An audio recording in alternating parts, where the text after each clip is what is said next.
Michael Davis thought he had found peace when he moved into his dream home, until the HOA president, Karen Miller, declared war on his Rolls-Royce. Driven by old grudges and unchecked power, she buried him under outrageous fines and threats, determined to break him. But Michael had a move of his own, one that would take their fight out of the neighborhood and straight into the courtroom.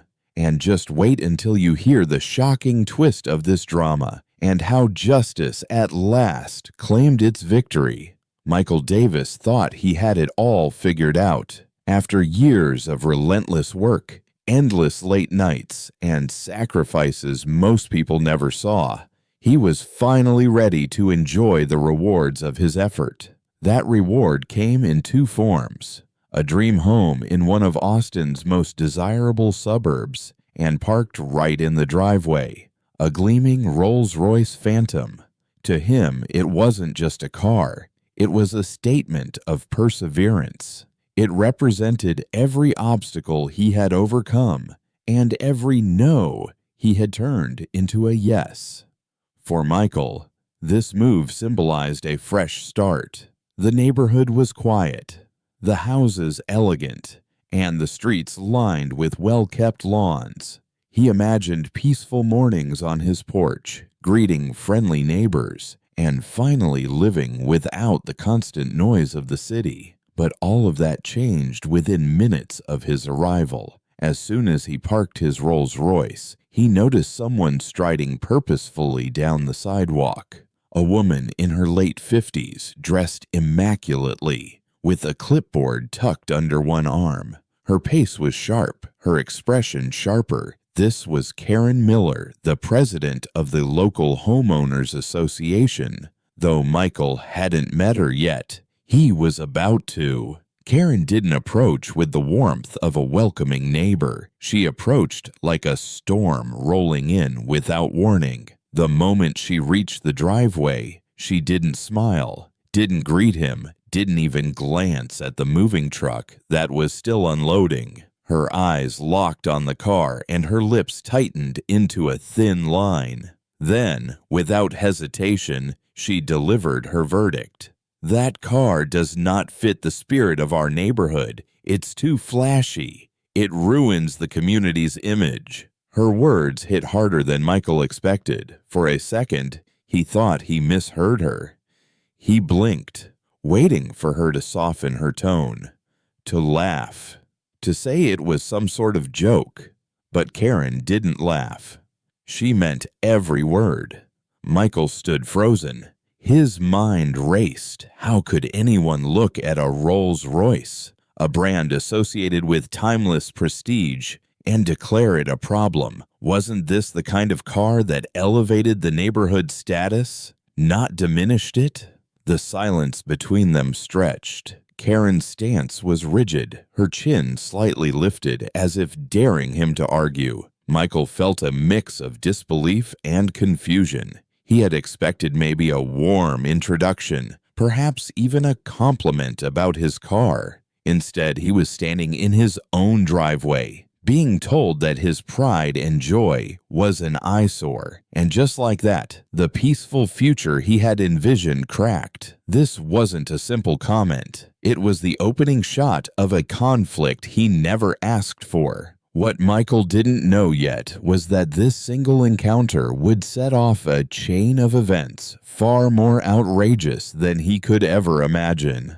Michael hoped that Karen's first outburst was just a misunderstanding. Maybe she had spoken out of turn. Maybe, once she saw that he was a respectful, responsible homeowner, things would smooth over. But within days, his mailbox told a very different story. The first envelope carried an official HOA notice. The reason? His garage door. According to Karen, the color wasn't consistent with the neighborhood palette. Michael was baffled. The garage had been freshly painted before he moved in, using the same neutral shade he saw on several other homes nearby. But the letter demanded he repaint it or face a $500 fine. He let it slide, hoping it was a one-time error. But the following week, another envelope arrived. This time, the violation was his Rolls-Royce itself. The letter claimed it was an oversized vehicle, unsuitable for residential parking. The fine, $750. Michael shook his head in disbelief. A Rolls-Royce Phantom. Luxurious, yes, but oversized. Hardly. The notices kept coming, like clockwork. Parking disrupts neighborhood aesthetics. Driveway cluttered with non-standard items. Front lawn edging not in compliance. Each accusation felt pettier than the last, but the fines stacked up quickly. $1,000 became $5,000, then $8,000. Within just a few months, the total had ballooned to over $12,000. Michael wasn't the only one confused. His neighbors, people who had lived there for years, started to notice what was happening. They knew him as polite, soft-spoken, and respectful. He greeted them warmly, kept his property neat, and never caused trouble. So why was the HOA, or rather Karen, targeting him with such intensity? At first, whispers spread on the block. Maybe she doesn't like outsiders. Maybe she's just strict with everyone.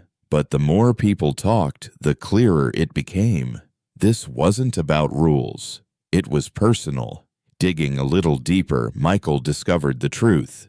Years ago, Karen's husband had tried and failed to build a car dealership.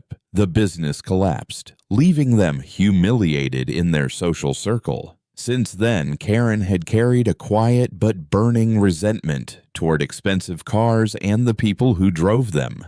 To her, they weren't symbols of success. They were reminders of her own bitterness. So when Michael rolled into the neighborhood with his gleaming Rolls-Royce, he didn't just move in. In her mind, he reopened an old wound. Every fine she issued, every threat she slipped into those HOA letters wasn't about protecting the neighborhood. It was about punishing him for daring to own the kind of car she despised. For Michael, it was exhausting. For viewers, it was infuriating. Each new letter dripping with legal jargon and threats of lawsuits only fueled the sense that Karen wasn't a leader, but a tyrant. She wasn't safeguarding property values. She was waging a personal vendetta, and Michael had become her chosen target. And with every dollar added to the mounting fines, one thing became painfully clear. This battle was only just beginning.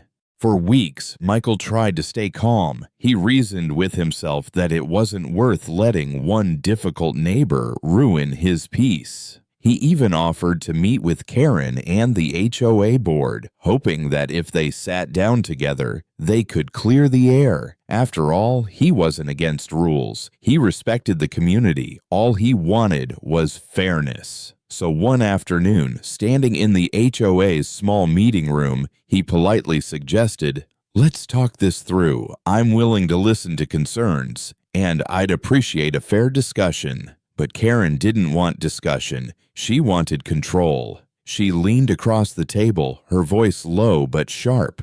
"Either you sell that car, or I'll bankrupt you. You're nobody here, and I run this place." The words hit Michael like a slap.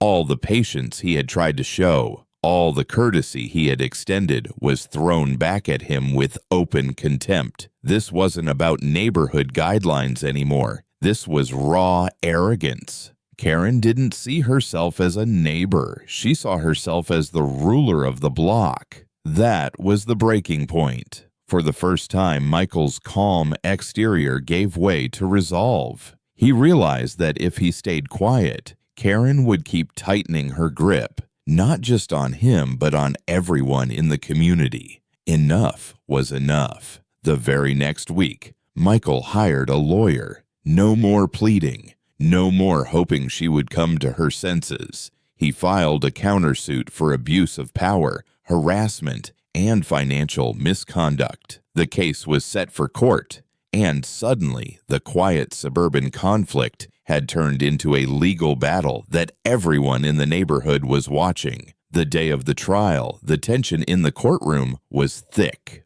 On one side sat Michael, calm, composed, and backed by evidence. On the other sat Karen, clutching her folders, whispering furiously to her attorney. Neighbors filled the benches, eager to see the outcome. As testimony unfolded, the truth came to light. Karen hadn't just singled out Michael. She had been using the HOA for years as her personal weapon. Records showed fines that had mysteriously disappeared into private accounts. Rules were twisted and bent depending on whom she wanted to target. And the so-called committee funds. They were never reaching the community. They were padding her own pockets.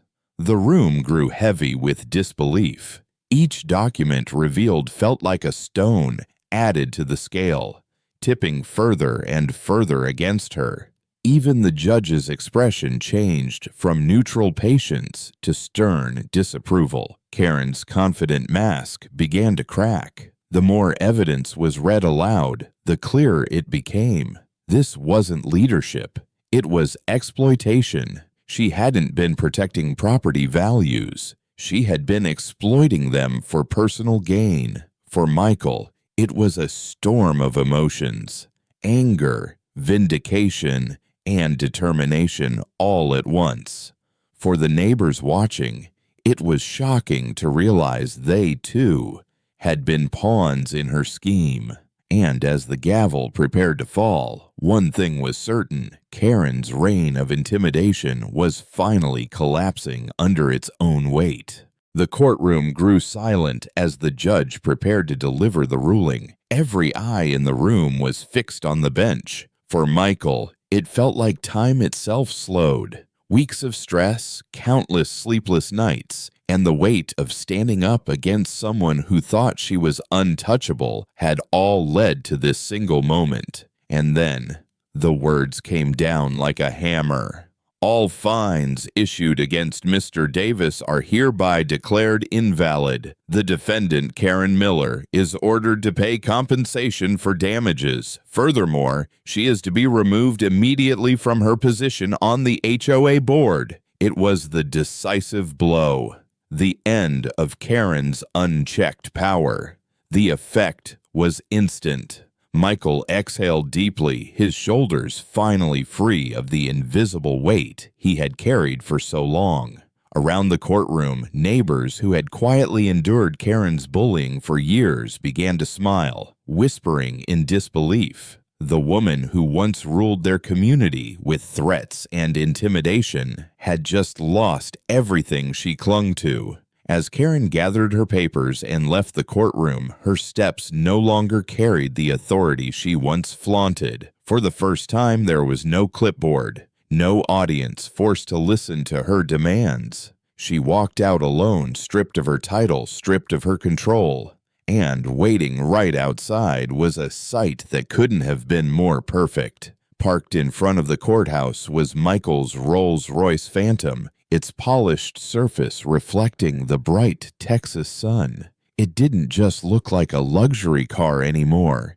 It looked like a monument, a symbol of justice, resilience, and triumph. The neighbors who had come to support Michael followed him out the doors. Then, almost spontaneously, they broke into applause. Some clapped slowly at first, then louder, until the air was filled with the sound of relief and celebration. For years, many of them had felt powerless under Karen's grip. But now, watching her defeated, they felt the same release that Michael did. Michael stood there, not gloating, not smug, but with quiet pride. He hadn't just defended himself. He had defended the principle that no one, not even an HOA president, should be above fairness and accountability. By standing his ground, he had freed an entire community from the shadow of one person's obsession.